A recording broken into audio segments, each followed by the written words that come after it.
Hello everyone and welcome back to this new video. So in this video I thought I would share some tips and tricks on how you could get your life back together for another semester of school or university or anything, because we all love a fresh new start, and here are just like my favorite tips, what I like to do when school is starting and just what gets me right back onto track.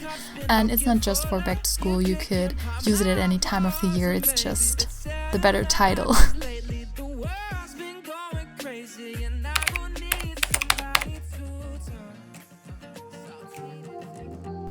So first up we have cleaning, and I know that's not like the greatest tip, but really you need to clean everything before you start anything else, because no planning of this world or anything new will help you if you haven't sorted out your life yet. So you need to get rid of your old stuff, you need to clean everything and just know where your things are. And with that I mean like clean your desk.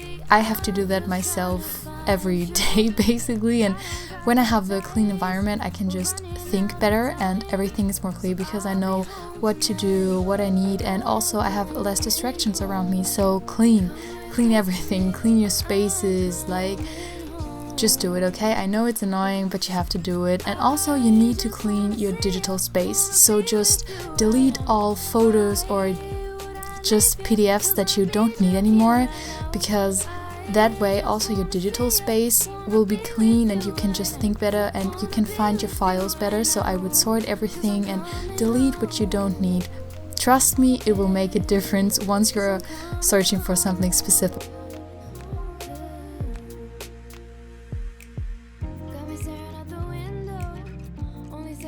Now the next thing is also very important. It's what went wrong. So you have to make a plan on the last semester and just think about what went wrong last year. Like, what did I do wrong? What didn't I want to happen? And what do I want for this year? So for example, you had a bad mark in biology and this time you want to get a B or a 2 if you're from Europe like me.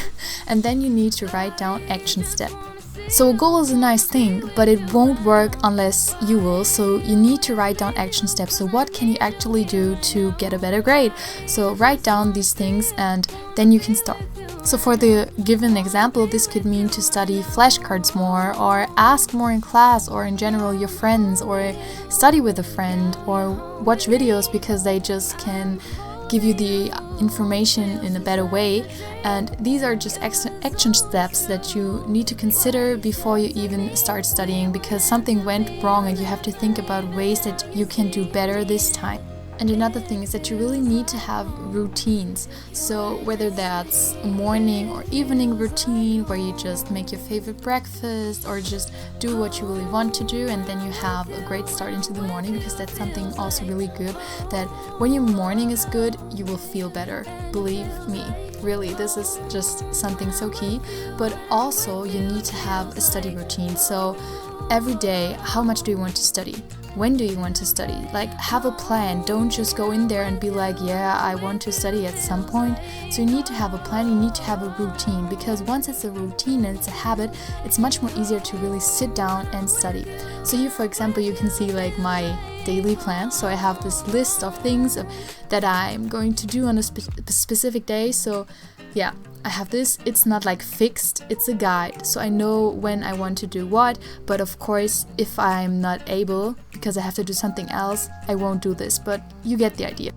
My fourth tip for you is to do other things too, because I've seen so many students that are like, I want to have this and this grade, and so I have to study 24/7. But that's not quite true, because you need other things in your life. You need to do sports or art or whatever excites you, because you need a balance in your life. You can't study like 10 hours a day or 4 hours a day or whatever, but you still need to do other things too, because that's what will keep you sane. And that's also a very important thing that you have to keep in mind when you really want to get back on track and when you want to get good grades, is most of the people that are really good students also do other things in their free time. They are not 100% students, and neither should you be one. So now the next big thing, and really the one thing that if you're taking anything away from this video, I wanted to with this, it is take time for your planning. Because I know first it seems like why should I be planning? It doesn't make my grade better. It's nothing that brings me anything for my mark in the end. But really trust me when I say this, when you are planning before, you are saving yourself so much time later.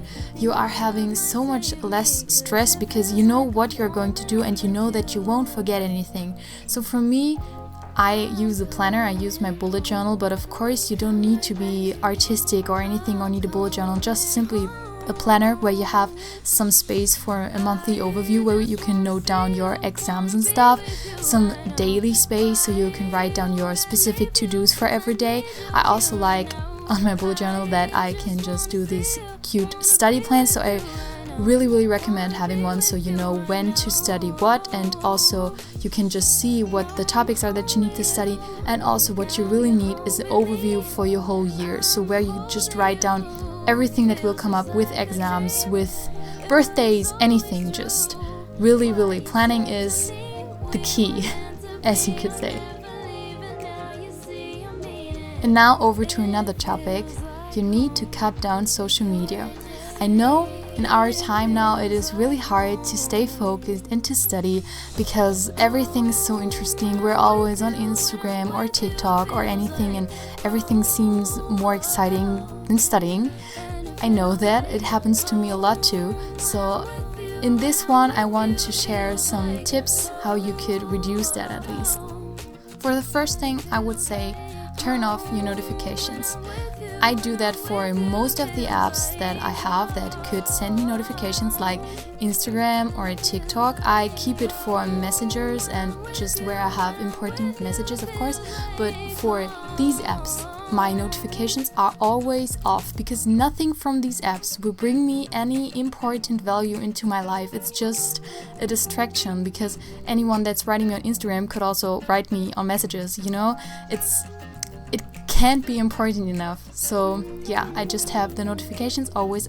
Another thing that is on Apple at least is the do not disturb mode, and I use the scheduled one. I always have it on because you can simply in the control center you can turn it off whenever you want. So but when you have the scheduled one, then your whole lock screen will be dimmed, and that means that it is black and that you won't get any notifications. And this is just a great way because when I'm studying, I don't really like to turn my phone off or put it into airplane mode because sometimes I need to look at my messages. But when I'm just studying, I won't get any notifications from my friends, family, or anything. And then I also forget to look at it. You know, like I forget that my phone is there, and I just really like that for when I'm studying, because when I'm studying, I also don't really need like semi-important messages on my phone when a friend wants to talk or anything like that. Now the last one, this is one that is on screen time. That's another function of the iPhone. I don't know with other phones, sorry. But here you have the option that you can have app limits. And I use that mainly for TikTok because you can get lost in scrolling and there's another TikTok, and it's just so interesting and I get lost in that sometimes. So I just have this limit that I can just use TikTok for 1 hour every day, and I will get a notification once it's 1 hour, and then I can't use that app anymore. And that's quite great because it will remember me that I have to study. A little extra tip, I like to film myself when I'm studying because one, I cannot be on my phone, and second, I have this cute little time lapse in the end, and that will just show you how productive you've been and how much you've done. And also, it's like a little reward, so you can see what you've done, and I just like that very much. You can also upload it to Instagram or anything else, and I just think that's also a great way to keep yourself from your phone. And now lastly, my last tip is to start small and to review. So I know these have been a lot of tips and you want to be a straight A student as soon as possible, but take small steps because one step every day will still be a lot in the end. And trust me, it will get easier with everything, and yeah, just take small steps. And also review everything, because if something does go bad, it's not that you are dumb or anything, it is an opportunity to learn from this, because you can get better. It's not like you are not able to learn anything, and so just review what is good, what is bad, and try a few things out, and you would just see that everything is not as hard as you thought it might be. So yeah, these were my tips on how to get your life back together, and in general some study tips, and I really hoped you liked them. I really hoped you liked this video and might consider to subscribe to see more videos like this. I also do a lot of bullet journal videos if you're interested in that.